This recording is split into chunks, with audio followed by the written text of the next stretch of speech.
Good afternoon. It's Jim with Becky behind the camera. And together we are With It Retirees in Beaverton, Oregon. Well, it's the first week in April and things are starting to happen in the greenhouse. So we're out here. I want to show you a few things we've been doing first, and then we'll talk about some tips that I might give you. So let's start out over here with what we have been planting. We're just getting going planting. We have red bar lettuce going, and this is romaine. I can never remember the name romaine, but I have it written down. Fortunately, romaine lettuce. This stuff you could eat it now, but we'll be eating it in probably a couple of weeks or so. Real easy to start either from seed or get it at the store already going, and we'll keep doing that throughout the year. These are snap peas. This is my second attempt at snap peas. My first attempt was a dismal failure. I couldn't get them to set peas, so I'm trying again. Never give up. They look pretty good so far, so we'll just see. So anyhow, a lot of these pots are still empty because we haven't quite filled them yet. If you come over this way, one thing we did last year and we're going to do again this year, these are cucumber seeds. They haven't come up yet. There's 3 different kinds of slicing type cucumbers, which we eat. It's one of the 2 things we eat. We eat tomatoes and we eat cucumbers. So our gardening is sort of centered around tomatoes and cucumbers. So here's the cucumber part. We're going to actually grow these directly behind the greenhouse about 5 feet because it's a shaded spot, kind of semi-shaded outside, and we seem to make them grow good there. So anyhow, these haven't come up yet. When they do come up, we'll be planting them just out front of the greenhouse. So anyhow, what I wanted to talk about besides what we're planting today is some tips regarding user friendliness.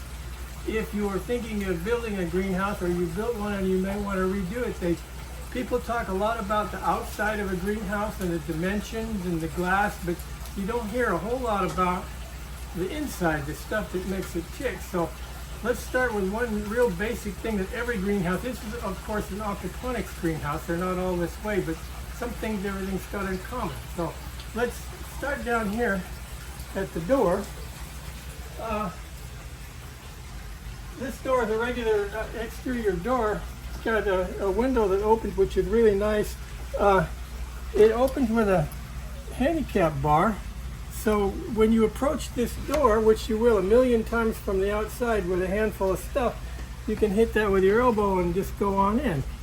Also, it got a deadbolt, so it locks, 2 locks.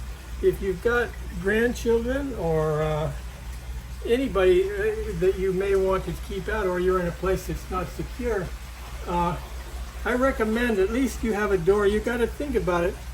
You're going to use this door more than anything else in the whole greenhouse. So make sure it's good and you got it. Now, next thing you hit when you open the door and you come in, let's say it's dark, which it is in Oregon. It's dark about 2/3 of the time. Not much exaggeration. If you look down, you'll see we have a nice wide, flat, open, slide-free run right down the center of the greenhouse. And we never ever put anything here that we don't pick up at night. So I can come through here in the dark, I'll walk right by here, and come right to here where I know I'm at, and I touch this and I'm at my table. I can either use this one, which runs with or without power, or I can use this light. And then here we are at the heart of the greenhouse. The next thing you got to give consideration to, once again, is the table. Because when you come through there with your hands full, you get to hear what you do. You put stuff down on the table. So you got to have this. If you have that and this, you're in pretty good shape flow-wise. So let's go on to the other topic of this way I want to talk about, and that's the actual grow beds themselves. These grow beds are made out of fiberglass. You may not be able to swing that, but it's a nice thing to do if you can. This whole thing is set up in a modular manner.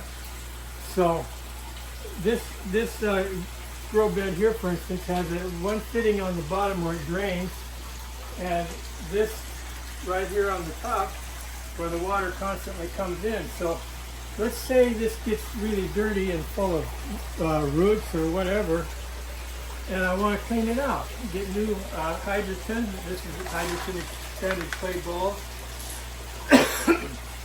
All I have to do is turn this valve off, open that drain on the bottom. Now, when I open the drain on the bottom, all the water is going to dump out. But guess what?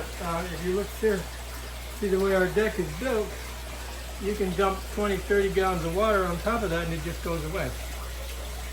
Which is a real handy thing to have. You would never even get out to here.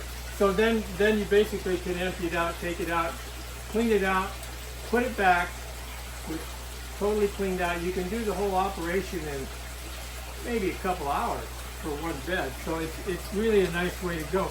You can do the same exact thing with the tanks. These tanks, if they get nasty and you want to put new stuff in and clean them out, pardon some of the algae, it's real early in the year. All you have to do is turn off this valve to that tank. The water quits coming in, and disconnect here, and the tank is loose, and you can pump the water out, and you can have it out in an hour or two. So, and I should say you can do all this without interrupting the flow for any of the rest of the system, which is the important thing. You don't have to turn your pumps off to do it. So anyhow, that's a couple of the design features that I thought I would show you today, and we're going to go on planting more stuff, and we'll talk a little bit about that next time we get out here. So we'll see you next time.